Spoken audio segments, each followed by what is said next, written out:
Kavanaugh's attorney comes forward with bombshell, destroys accuser's #1 claim. By MadWorldNews.com. Just in time for Thursday's Senate Judiciary Committee hearing, Judge Brett Kavanaugh's clever attorney has come forward with a bombshell revelation that shuts down the left's claim that her client's accuser is credible in any way. In a bid to indefinitely delay the Supreme Court justice vote on Judge Brett Kavanaugh, Democrats have resorted to one of their most predictable and malicious tactics. Despite protecting their own party's sexual predators by ignoring the cries of tenable victims, liberals have launched a politically biased attack against Kavanaugh, attempting to ruin his unimpeachable character and untainted record. Like clockwork, Democrats have produced several left-leaning female activists to accuse Kavanaugh of salacious behavior, which apparently occurred more than 3 decades ago. Most disturbingly, these women are hailed by the political left as credible, despite the fact that their claims are filled with holes, contradictions, and logical fallacies. Of course, Democrats are still propping these pussy hat-wearing feminists as the epitome of virtue, demanding that they are believed. In fact, the left cheered when Christine Blasey Ford, Kavanaugh's initial accuser, announced that she had a therapist's report and lie detector test results to prove her allegations true. Unlike the desperate Democrats, Kavanaugh's feisty female attorney wasn't about to simply take Ford at her word.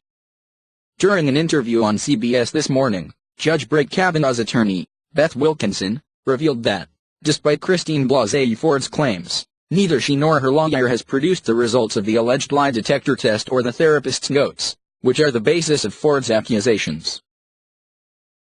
As you know, those are statements that were made relatively recently, and sadly this is an allegation from almost 36 years ago, and there was at the time no report, which is understandable, Wilkinson said. But the first time these allegations came to light, as far as we know from reading the reports in the media, Dr. Ford told her therapist and told her husband. They announced that there were notes and there was a lie detector test, but as I understand it, they did not turn any of those over to the Senate committee even though they were requested.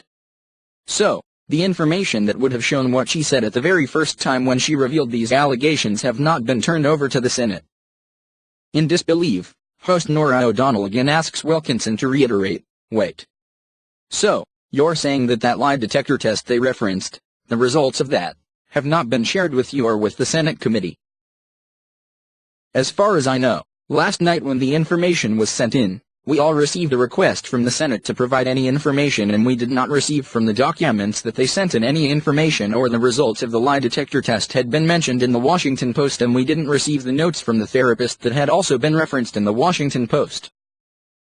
Wilkinson continued, and, of course, that's very important because, apparently, in those notes there's a differing story about how many people were present at the party. There's no mention of Judge Kavanaugh, and, so, all that information would be very important to determine whether there's any corroboration of this allegation. Although Ford pointed to her supposed lie detector test and therapist's records as the only evidence of her accusation against Kavanaugh, she never actually turned over any documents supporting such claims. In fact, Ford and her legal team seem to have no desire to reveal any actual evidence to validate her allegation, suggesting that the documents either don't exist or have been falsified. Perhaps the most damning aspect of not only Ford's testimony but also those of any of Kavanaugh's accusers is that, despite the women calling on multiple friends to corroborate their stories, not one witness has confirmed their claims. In fact, several have actually sided with Kavanaugh, providing Democrats and the media with a difficult time in their attempt to label the women as credible.